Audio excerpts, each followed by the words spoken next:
Welcome to the deep dive.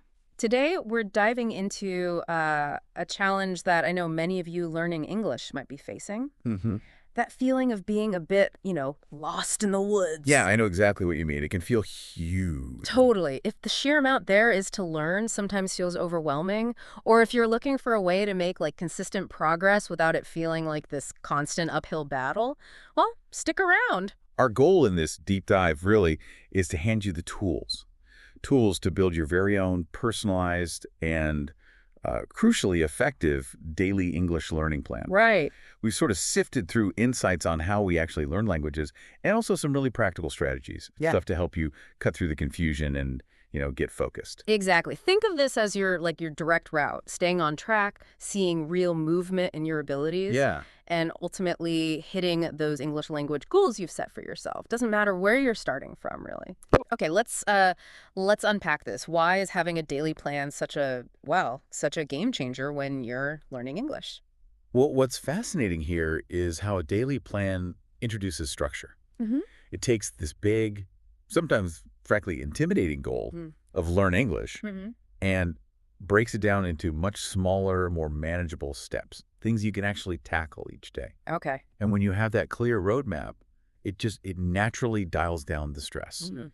and gives your confidence a boost because you know exactly what you need to focus on. It's so true. It reminds me of that feeling when you've got a really packed day, but you've jotted down all your tasks. Yeah, Suddenly it feels less like a tidal wave and more like, okay, a series of small, achievable things. precisely. And here's where it gets really interesting, I think. The power of consistency. Yeah. What our sources really highlighted is that short, regular bursts of practice, maybe just 20 minutes each day, Uh-huh. they deliver far better results than those, occasional marathon study sessions. It's like that workout plan analogy, isn't it? Exactly. Those little daily efforts really compound over time in a way that one massive weekly session just can't replicate. We're essentially building a learning habit. And if we connect this to the bigger picture, that consistent daily engagement, even if it's just for brief periods, it lets your brain process and really lock in the information more effectively over time. Okay. This regular exposure helps reinforce what you're learning, way more than those sporadic longer sessions often manage. Think Right. about how habits form small, repeated actions, create, neural pathways, making things more automatic. Language learning kind of works the same way. All right. So we're on the same page. A daily plan is the way forward. Step one, then, setting your goals. Now, this might sound like a no-brainer, but it's absolutely fundamental, isn't it? Oh, completely. Take a moment and really ask yourself, why are you learning English? This raises a really important question because your why has a direct impact on the what and the how of your learning journey. It really does. Are you learning for work, perhaps? Like communicating better with international colleagues or clients? Could be. Is it for travel? Wanting to really immerse yourself in different cultures, connect with locals. Mm-hmm. Maybe it's academic prepping for exams like IELTS or TOEFL. Or maybe it's just, for fun, personal satisfaction. Exactly. And that goal really steers the kind of English you should be focusing on. For instance, if you're gearing up for something like IELTS or TOEFL, Right. your daily plan needs to carve out practice time for all four key skills: reading, writing, speaking, and listening. You need the lot. Whereas if your main motivation is, say, travel, your daily plan might prioritize activities that boost your speaking and listening skills, Yeah. maybe with less emphasis on formal academic writing. Makes sense. So understanding what's driving you helps you really tailor your plan to your specific needs. Makes your practice more relevant, more engaging too. Okay, so you've got a handle on your why. Step two is all about time. How much of your day can you realistically commit to your English learning? And the crucial word there is realistic, Yeah. honestly. It's far better to commit to a smaller, achievable amount of time each day that you can consistently stick to, Right. rather than setting some really ambitious goal that quickly becomes, well, unsustainable. Totally see that. So be honest with yourself. Your current schedule, how much time can you genuinely carve out, even if it feels small? That consistent effort is what really counts. And the fantastic thing is you don't need these huge blocks of time to see progress, do you? Not at all. As we saw in our sources, even dedicating just, say, 15 minutes each day can be incredibly effective. As long as those minutes are focused and you're using them wisely, Yes. it's all about building that consistent habit first and foremost. Absolutely. It's really about the quality of your engagement, not just the sheer quantity of time. especially when you're just starting out. Mm-hmm. Short, focused sessions can actually help prevent burnout, keep your motivation up, trying to cram too much in too soon. Mm-hmm. Well, that often leads to feeling discouraged. Definitely experienced that myself. All right, you know your goals, you know your time. Now for the exciting bit. Step 3, choosing your daily activities. Okay. The key here, as you mentioned, is aiming for a good mix of skills. We're talking actively working on listening, speaking, reading, writing, and of course, building that vocabulary and understanding grammar. The whole package. Let's break each of these down, starting with listening. Okay, listening. What's so practical about listening is how easily you can weave it into your daily routine. Right. Think about those moments when your brain might be sort of on autopilot, your commute maybe, Yeah. doing household chores, even exercising. Yeah. This very show is a perfect example of something you could be listening to. True. English videos, short news clips, also fantastic resources. Even setting aside just, say, 10 minutes each day for focused listening. It can make a noticeable difference in your comprehension over time. And for those who are just starting out, our sources had a really helpful tip. Use subtitles at first. Good idea. Get comfortable seeing the words as you hear them. Then, as you start to feel more confident, gradually try listening without the subtitles. It's a really effective way to, train your ear. Definitely, step by step. Now, speaking, this is often the skill that many learners find the most challenging. That's completely understandable. Speaking Excellent. often requires more active participation, and it can feel a little vulnerable sometimes, can't it? Sure. But there are absolutely ways to practice, even if you don't have a conversation partner right there. Like what? Well, simply speaking to yourself, Hmm. describing what you're doing, thinking aloud in English. It can actually be surprisingly beneficial. Really? Yeah? Or recording your voice and then listening back. That can be a powerful tool for spotting areas where you might want to improve. Okay, I can see that. And of course, there are things like language exchange apps that connect you with other learners. Great for practice. Aiming for at least maybe 5 to 10 minutes of speaking practice each day can really boost your fluency and your confidence. It's about getting comfortable with the sounds, the rhythm of English. Those are some really great practical tips. What about reading? Reading. Fantastic avenue for expanding vocabulary and seeing how grammar works in context. Naturally. Mm-hmm. The key is to pick materials that genuinely pique your interest, that you actually want to read. Makes sense. Could be anything. Hmm. News articles on topics you follow, short stories, blog posts about hobbies, even just engaging with social media in English. Right. The more invested you are, the more likely you are to stick with it and absorb new language naturally. Aiming for around, say, 10 to 15 minutes of reading each day lets you encounter new words, new structures. It aids understanding and memory much better than just memorizing lists. Yeah, context is everything. Now, let's talk about writing. Sometimes it gets overlooked, but it feels really important for, solidifying your understanding. It really is. What's so valuable about writing is that it forces you to actively construct sentences. Yeah. You have to think consciously about grammar, about word choices. Okay. A simple yet incredibly effective suggestion. Keep a daily journal. Oh, okay. Just jot down a few sentences about your day, your thoughts, maybe answer a daily prompt in English. The initial focus shouldn't be on perfect grammar or super sophisticated vocabulary. Right. It's just about building the habit, expressing yourself in writing regularly. Getting thoughts down on paper or screen. Yeah. And rounding out the core skills, we have vocabulary and grammar. These are really the fundamental building blocks, aren't they? They absolutely are. And what's fascinating here is how intentionally focusing on building your vocabulary and understanding grammar, even for just a short period each day, can really accelerate your progress in all the other areas. Huh. Our sources suggest aiming to learn maybe 3 to 5 new words daily. Manageable. Yeah. And tools like flashcards, apps like Anki, the spaced repetition ones, Oh, yeah, I've heard of Anki. or even just a dedicated notebook. They can be incredibly helpful for memorization and, crucially, regular review. Okay, so we've broken down all the individual skills.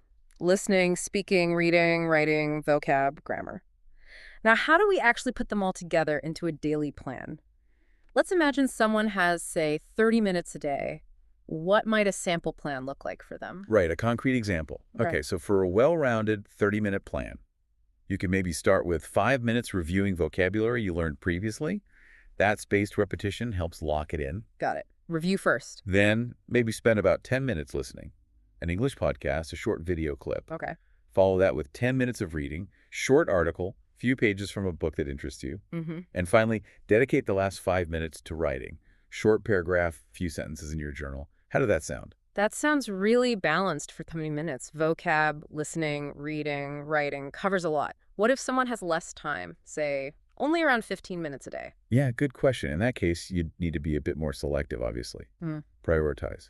A 15-minute plan might focus on just 2 or 3 key activities. For example, you can do 5 minutes reviewing vocabulary, Okay. and then spend the remaining 10 minutes just listening to a podcast. Simple, focused. Or, alternatively, maybe spend 10 minutes reading something interesting, and then use the last 5 minutes for speaking practice, like repeating sentences you just heard or read. Oh, okay. Combining skills. Exactly.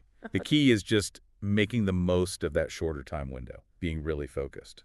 And for those lucky enough to have more time available, how can they expand on these basic plans? Well, if you find yourself with more time, maybe an hour or even more, you can simply extend the duration of each of those core activities. Makes sense. Instead of 10 minutes listening, maybe make it 20. Dedicate more time to reading a longer article or a more challenging text. Mm-hmm. You could also incorporate more focused grammar practice, working through exercises in a textbook, perhaps, or using online grammar resources. Right, drilling down a bit more. And more involved writing tasks, too. Longer journal entries, maybe even short essays, if you have the time and inclination. Okay, great.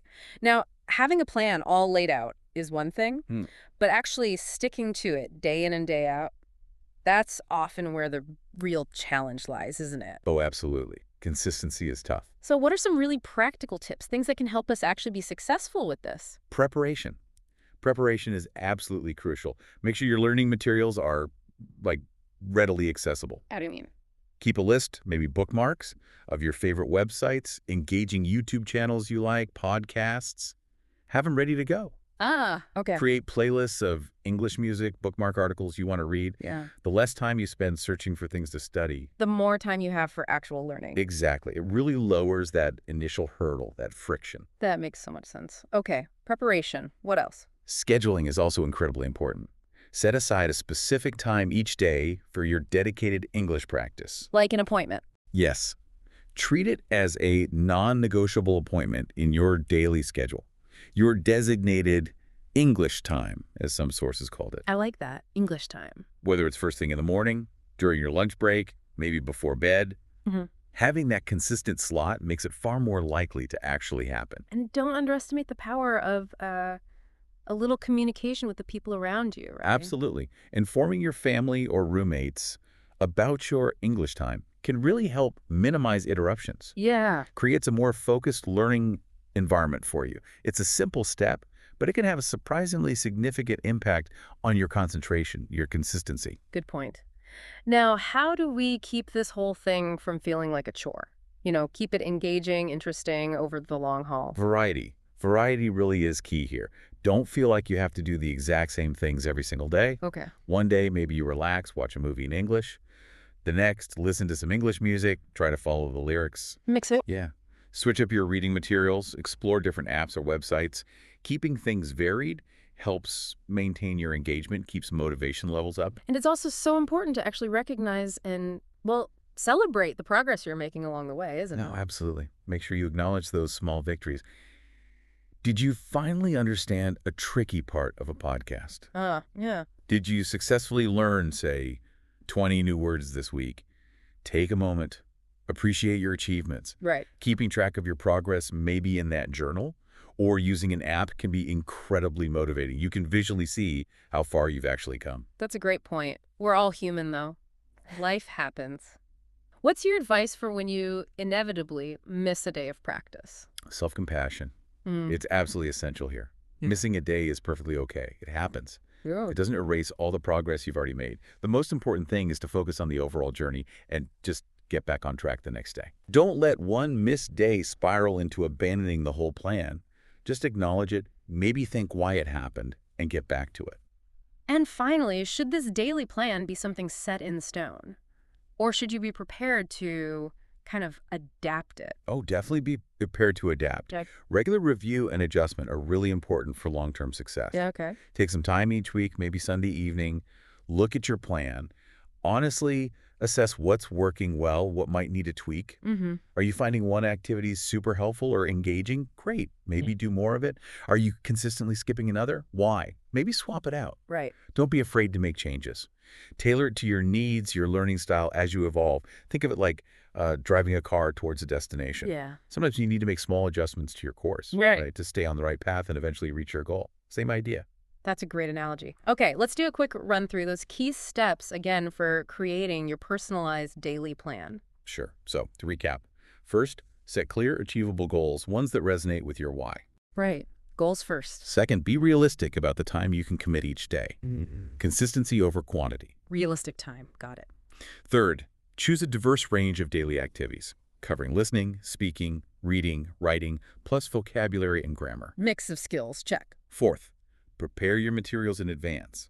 Minimize that friction. Written materials. Yeah. Fifth, schedule a specific time. Your English time.